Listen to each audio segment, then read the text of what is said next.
And let's start with what questions that you have. Okay, wonderful. Okay, so a couple of questions that I have. We're fairly new with this. Like, I decided to, my brothers have been in the cable wiring business for about 12 years now, and I have 5 years of experience. We started working for our uncle, and he's still in business and everything, but, you know, we want to kind of grow, and he's encouraging us to, you know, grow. He's built all of his business off of repeat and referral customers. He started working the cable wiring company part-time, and now he has a couple of big accounts. Right. With us, I resigned from my job in July, so I'm like, okay, you know, I was in sales, automotive sales, and my job kind of moved me around and kind of helped build and create structure.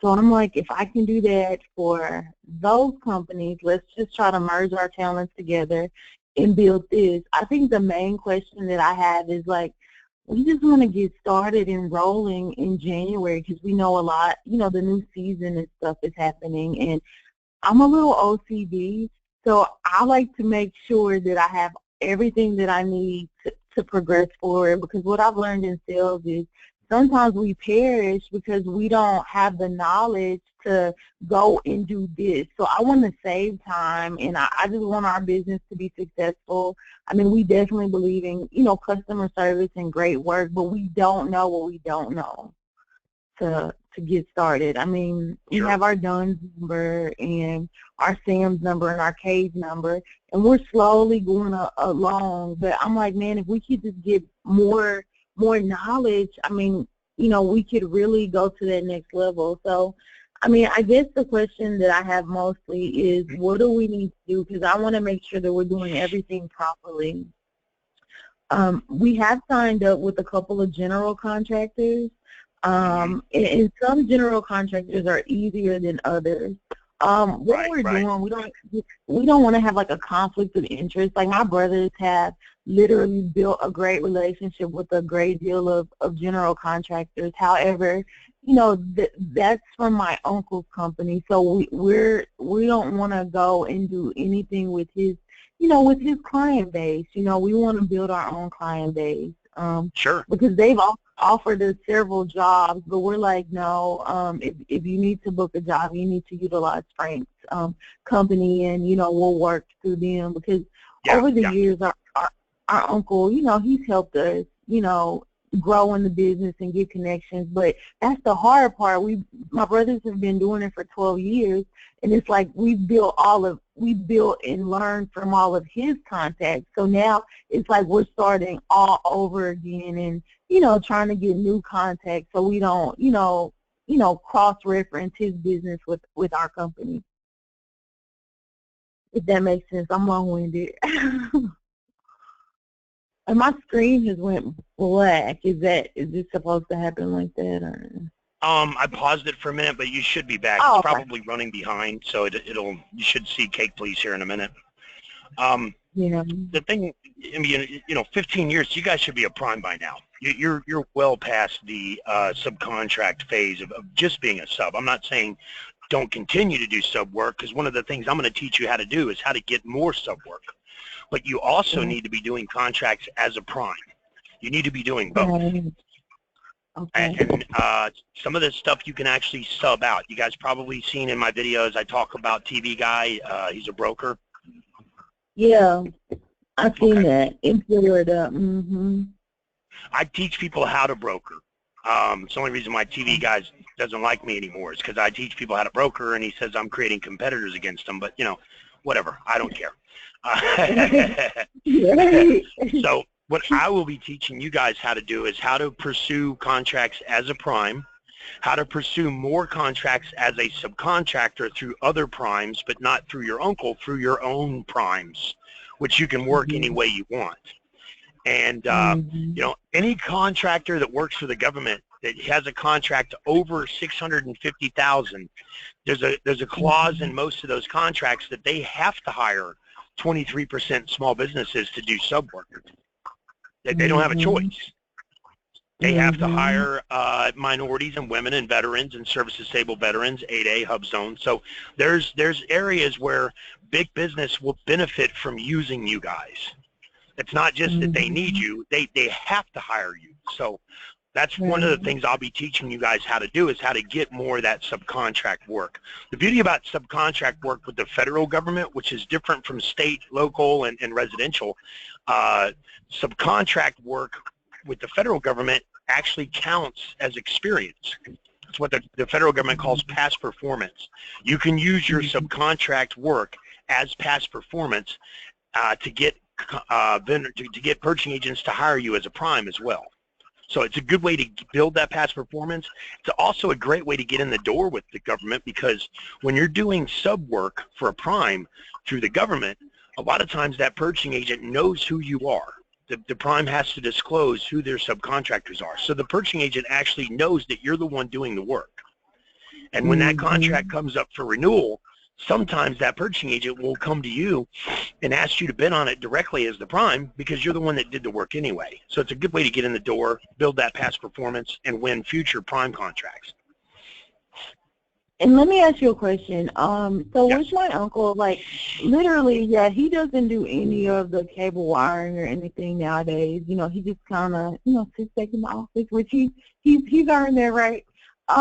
So when we create like a reference sheet, I mean, should we just use him or some of the previous clients that we worked with through him as a subcontractor? Like, should Absolutely. we? Absolutely. Okay. Absolutely. And you can win contracts as a prime and sub them out to your uncle. That can go both ways. Okay, cool. And so when we do the contact sheet, do we just put Frank's name on there, or do we put the actual contact it was for that It job depends. site? It depends on the contract. Some of the contracts you're going to have to disclose who your sub is. Some of the contracts you're not. So we'll deal with that as we work on individual bids. Okay. And You still I'm sorry. Mm-hmm. you still see my screen, because it looks like you went offline. So like I don't. It's just black. The screen is on black. Hold on. Let's see. Check your screensaver. You might have a screensaver that kicked on. Okay. Wiggle your mouse, see if it comes back. Because I'm not seeing you at all on this end, which would mean that maybe you just got kicked off the internet altogether, or lost a signal or something. Okay. Give me just a second. Let's see.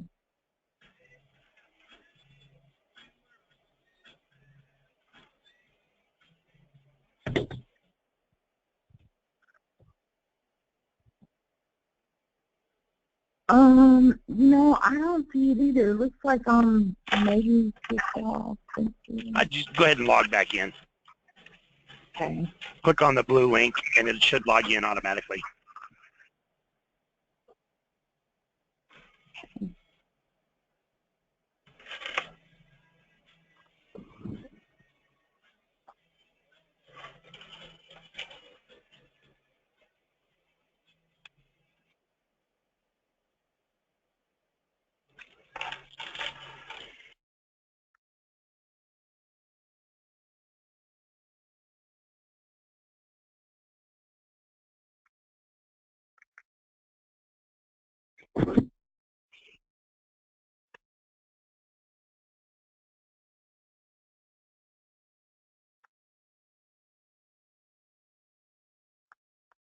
You know what? It doesn't look like, I don't know. Let me try to do it from my phone. Hold on. Let's see. Because I was on my laptop. Let's see. So how's the weather down there in Florida?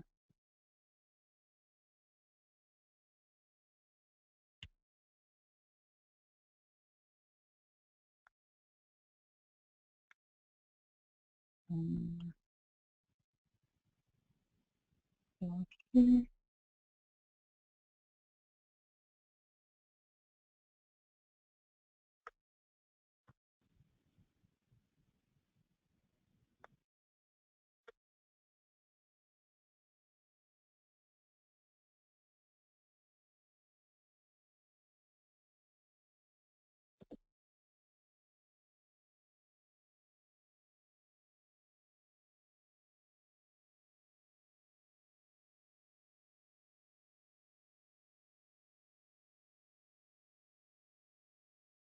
Almost there. It's like at 51% downloading. Parts of here and parts of there. I'm just going to run through real quick and show you the full rundown.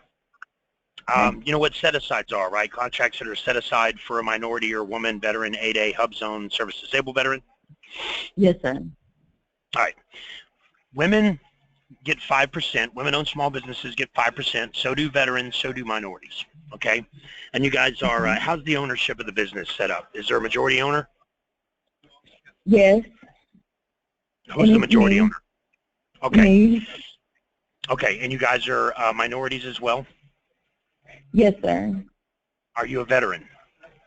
No, sir. Okay. As any of your other brothers, any of the other partners, are they veterans? No, sir. No. Okay. Your woman-owned small business will benefit you, but I just want you to know the statistics about it. There's 70,000 women-owned small businesses. All right. There's only 40,000 veterans. Veterans get the same 5% that women get. So it's still a good set aside, but I just want you to understand you're getting less opportunity because there's more competition. Right. Okay? Right. But in the grand scheme of things, there's really not a lot of competition overall. Eventually, I want to get you guys into the 8A and a HUBZone program if you qualify. But time being, 8A takes a year to process, HUBZone takes a couple months to process. So it's not something that's going to help us immediately. Right. But just keep in mind, in the grand scheme of things, even though there's 70,000 women sharing that 5%, there's only about 160,000 small businesses that are active in the system right now. And when you figure 160,000, there's almost 30 million small businesses in the U.S. So 160,000 are active and selling to the federal government. That's nothing. It's a drop in the bucket compared to the number of businesses in the U.S. Right. Right?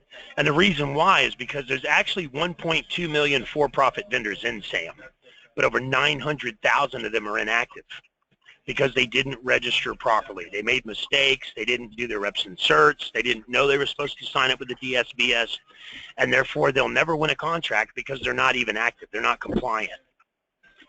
Out of the 160,000 small businesses that are active in the system, our organization, U.S. Federal Contractor Registration, we've done 80,000 SAM registrations. We're technically responsible for half the small businesses that are active with the government right now. That's crazy. I was listening to that the other day. I was like, wow. Yeah, and all of our competition, we don't really have competitors because nobody does everything that we do. There's a few companies that do parts of what we do, but all of those guys combined have less than 10%. We've got 50, all right?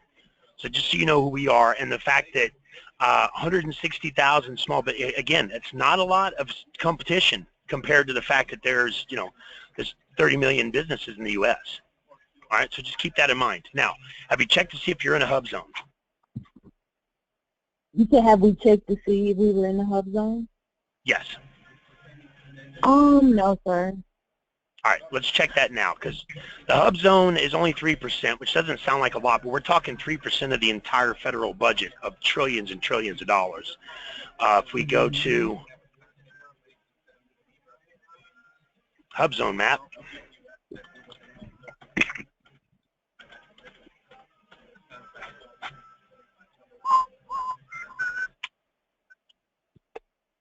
can you hear me okay? Oh, yes, sir, definitely. Do you hear the music in the background? Is it too loud? Oh, no, sir. Okay. Do you guys work out of your home, or do you have a physical office? We work out of our home right now. Okay. We were sharing, we were sharing. It doesn't matter. It doesn't matter. Seriously, it does not matter. I teach startup companies to sell to the government. They work out of their home. They're a one-man show, and I've had them win their first contract within less than 30 days. So no worries. Okay. Give me your physical address. Let's see if any of your houses are in a hub zone. Okay, 3737 Timber Glen, Timberglen, Dallas, Texas. Oh, you're in Dallas. Awesome. 75287. A lot of hub zones in Dallas, so there's a good chance you might be in one. That address is not in a hub zone. 3737 Timber Glen. What address is the, you said you have an EIN and a DUNS number. What address is listed there? So, okay, you know, we listed, let's see, we have that one, but you know what, we listed, my uncle's warehouse address, I believe. Okay, because you're not even close to a hub zone with that address. So let's see if we can find something that's close. Okay, let's see. That's really interesting, though, huh? This is you right here. You're just east of 190? Okay. Yeah, see all this gray area? If it's gray, you're not in a hub zone. If it's any other color other than gray, if it's orange, yellow, light blue, dark blue, brown stripe, red stripe, green stripe, whatever, it's a hub zone. You're not in one. So let's try your uncle's warehouse. What's that address? Okay, let me look it up really quick. You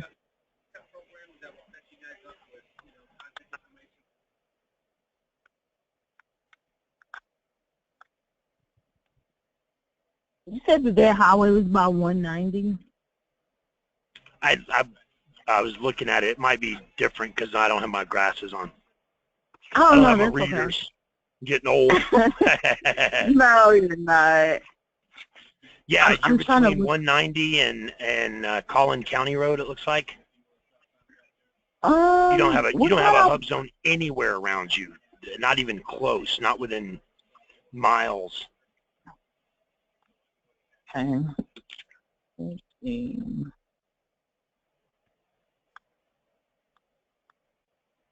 Your closest hub zone, if you can still see my screen, your closest hub zone's way down there near 35, and it's just a little tiny spot.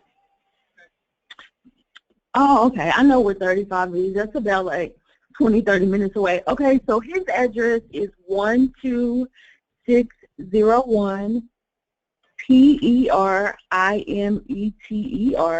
Drive, Dallas, Texas, 75228.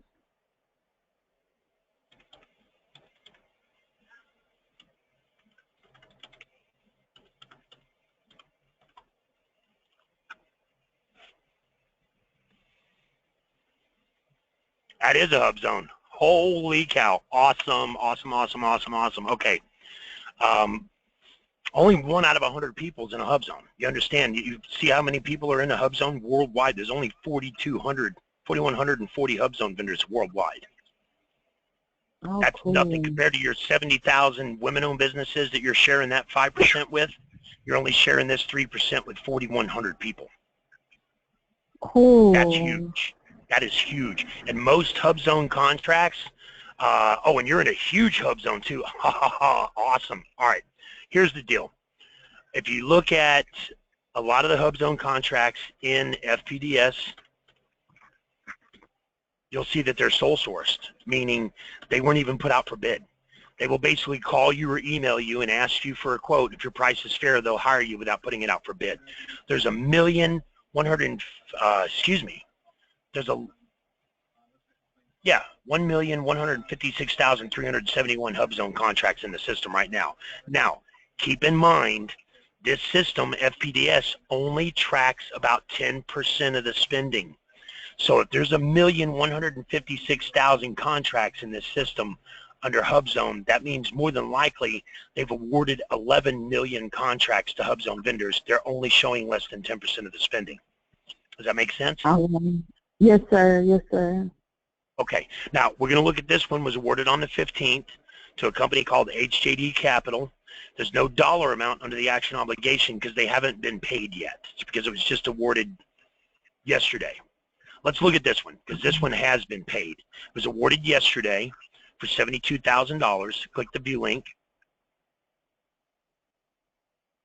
And we'll see that it's a 1-month contract from 11/15 to 12/15. They're going to make almost $75,000 on one contract this month.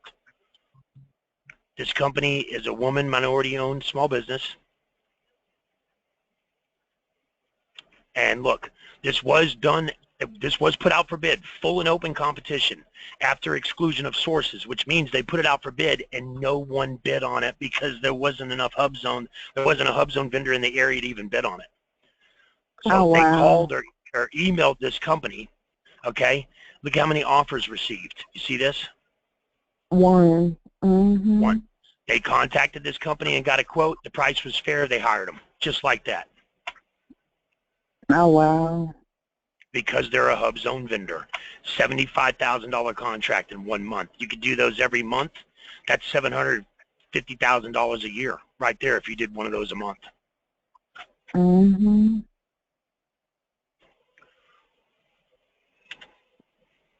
This is making me excited. I'm like, because, you know, I resigned from my job in July, and that was like a big leap in faith. Like, I'm just like, okay.